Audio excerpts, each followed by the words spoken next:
नमस्कार, मैं भाव्या, आप देख रहे हैं फॉर न्यूज़ भारत।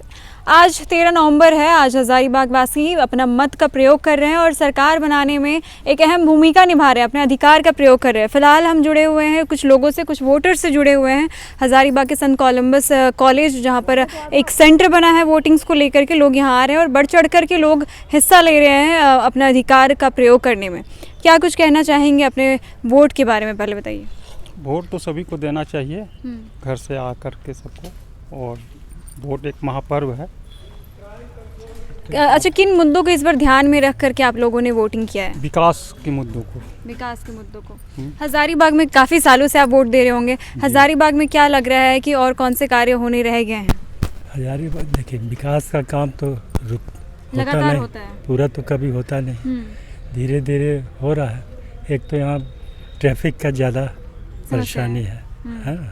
उसके बाद सप्लाई वाटर तो मिल नहीं रहा है लोगों को, मिलता भी है तो गंदा पानी मिलता है। ये सब बहुत से समस्याएं तो है ही। समस्या प्लस रोड की समस्या, माने ये क्या बोलते हैं, ट्रैफिक की समस्या, ये सबसे अहम है भी।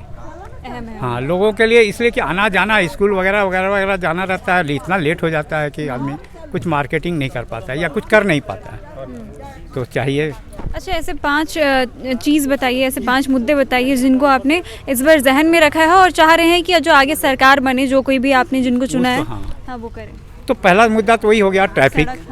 दूसरी मुद्दा हो गया सप्लाई वाटर, और तीसरा मुद्दा हो गया विकास, गलियों का या किसी भी रोड्स का, या विकास, सड़कों का विकास होना चाहिए, ताकि किसी को भी आने जाने में डिस्टर्बेंस ना हो, कोई समस्या ना। हाँ, वैसे तो और समस्या बहुत सी है, छोटी छोटी, लेकिन 3 समस्या एकदम मुख्य है। हाँ, मुख्य है।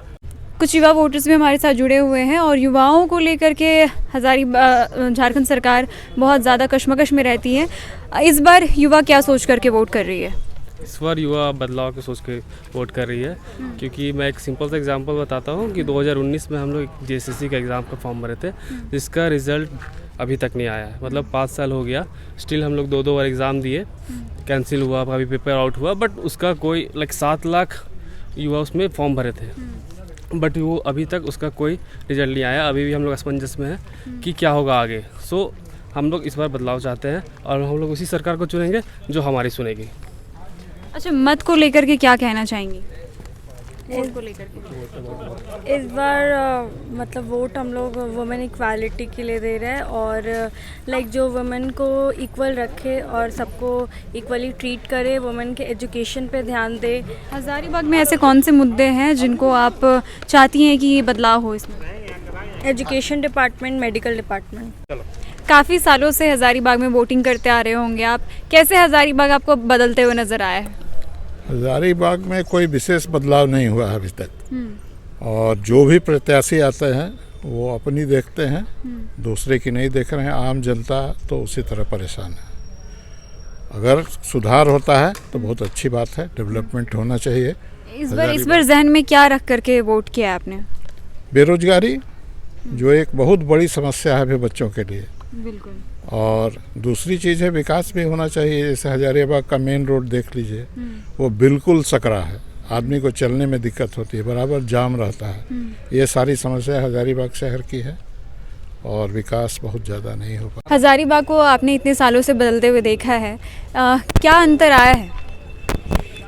समय के साथ प्रगति होती है और सामाजिक राजनीतिक परिवेश भी बदलता है, विकास के कार्य होते रहते हैं। सरकार कोई भी आए, विकास तो करेगी। हाँ, कभी कम होता है, कभी ज़्यादा होता है, कभी कम हुआ, कभी ज़्यादा है, मल्टी डायरेक्शनल होता है। कभी किसी सरकार में बिजली पानी पर जोर है, किसी में शिक्षा पर जोर है, किसी में स्वास्थ्य पर जोर है।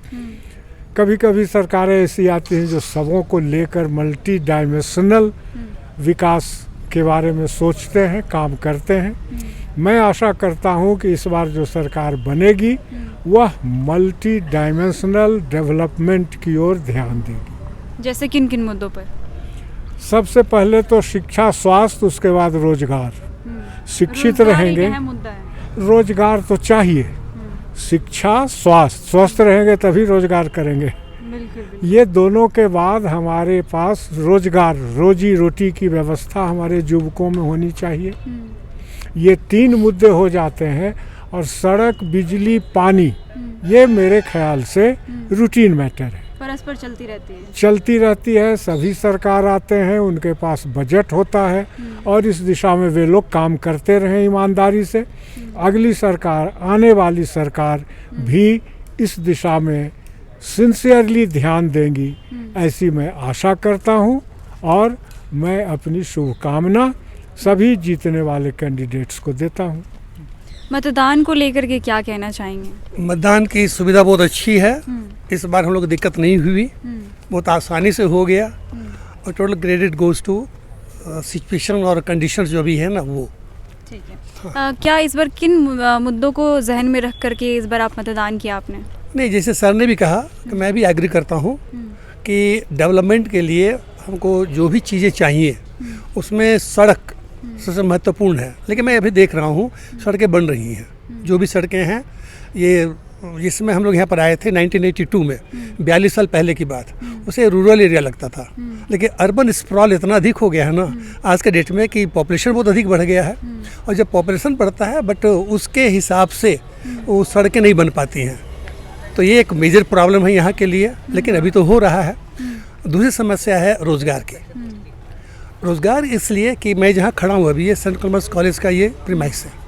तो जो एजुकेशन लेने आते हैं बच्चे, दूर दूर से आते हैं, वो पढ़ने के बाद, ग्रेजुएट होने के बाद, मास्टर डिग्री करने के बाद भी अगर अनएम्प्लॉयड रहते हैं ना, तो ये हमारी व्यवस्था के बिल्कुल विपरीत जाता ही है। तो ये निश्चित रूप से ये है कि रोज़गार तो है, होना ही चाहिए, चाहे जिस लेवल का हो। अगर ग्रेजुएट है तो उसके लेवल का हो, मास्टर डिग्री है तो उसके लेवल का हो, ये होना। N4 News Bharat।